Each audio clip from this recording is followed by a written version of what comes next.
Good evening. Thank you, Vinny, our chairman, and the community board. A big thank you to Queens Library. This is a project we've been working on for a few years. We were all very happy to see phase 1 completed, and now look forward to phase 2. And it'll be an all-around improvement that we've been waiting for a long time. The main reason I wanted to be here tonight is not about the library, it's about the recent environmental assessment statement that was put out by the Department of Homeless Services. I'm here to talk about that mainly. In addition to that, which is very much related, I'm going to talk about an audit that the controller put out today. I have copies. I invite everyone to read this. It is about the overcrowding throughout the city of New York's public schools. And it was the cover story on front of the Daily News today.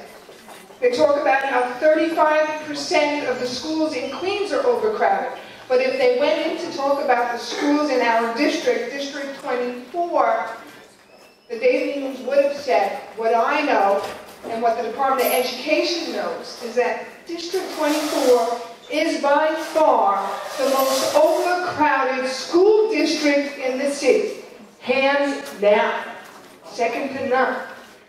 When you look at the city and you look at other school districts, the second most overcrowded school district is 32% less overcrowded than the school district that houses the students from Ridgewood, Middle Village, Glendale, the students that comprise of Community Board 5.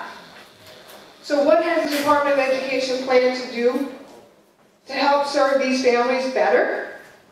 You know, they put out a report in December saying that we need over 8,000, almost 9,000 new seats in School District 24, specifically in Middle Village and Manston.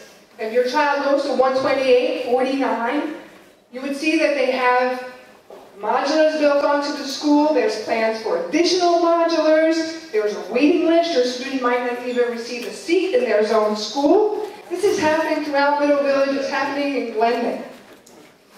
I say this because this environmental assessment was the most glaring flaw in the assessment is that they estimate 300 students will further burden this already burdened, overcrowded school system.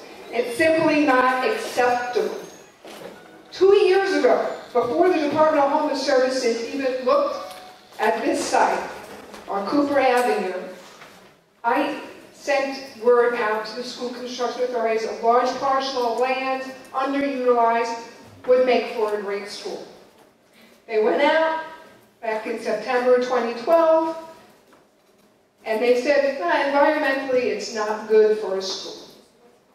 Well, you tell me, and the city of New York needs to tell us, our community, our most overcrowded school district community, why that site is okay for a homeless shelter that would operate 365 days out of the year, and not okay for a school where you would only have students using it for a few hours a day.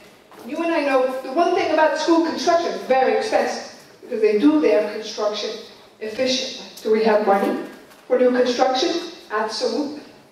We have nearly 5,000 seats funded in a budget to go over the next 4 years. In our district alone. We haven't found the site yet. This is an ideal site. It's an ideal site. We need to find seats for students in School District 24. So I urge you to do as I did and call on the school construction authority to go back to that site and review it again.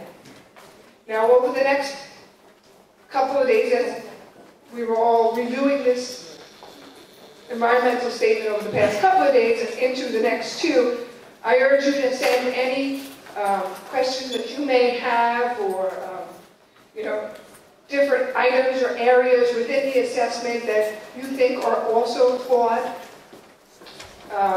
They talk about contamination in the soil. They only did 1 testing. There needs to be a second testing. I'm going to call for that, as well as any building that has the need to be outfitted for 125 units. It's going to be a serious construction project.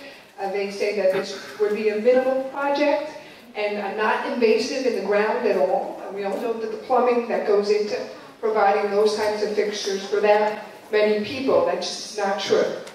So item after item, the community impact, be it on the schools or on transportation, there are many different areas that I've identified that I'd like to work with the community board in making sure that we get real answers from the Department of Homeless Services before they move any further with this. And again, I implore you to jump on board with me in support of this school.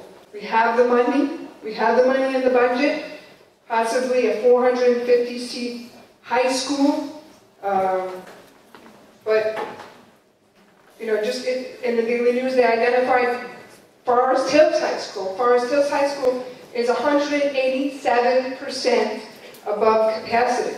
That means they have 1,600 more students than they ought to have in that building. This is not the usual for around the city, but it's happening in our community. Maspeth High School, new high school, only takes 250 students a year. Nearly 1,000 applied.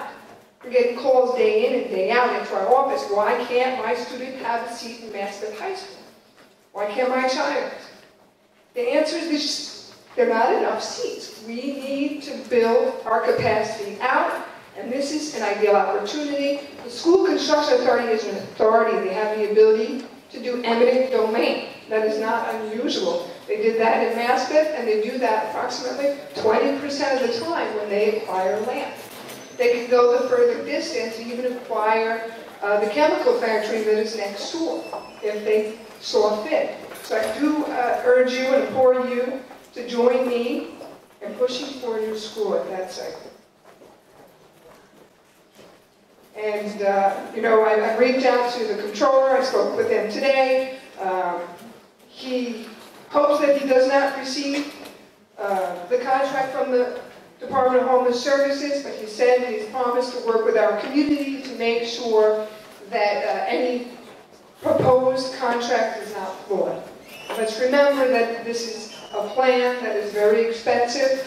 Fiscally, is calling for over $3,000 a month for a family. Family in New York City could obtain luxury housing for that price. It's, the spending of the Department of Homeless Services is out of control. Last year they spent nearly $200 million more than they were budgeted for. Our city, run by our mayor, has a responsibility to every community and to operate the budget city efficiently and to make sure that we have enough seats here for our students in our schools. I will be around for a little bit longer. I have Javier Lacayo from my office and Deirdre Furyk in the back. Please, if you want to talk to me individually or if you want to talk to one of us, please don't hesitate to reach out. And I have a number of the reports again from the Comptroller's office. And again, to cover the Daily News. It's happening the worst right in our own backyards.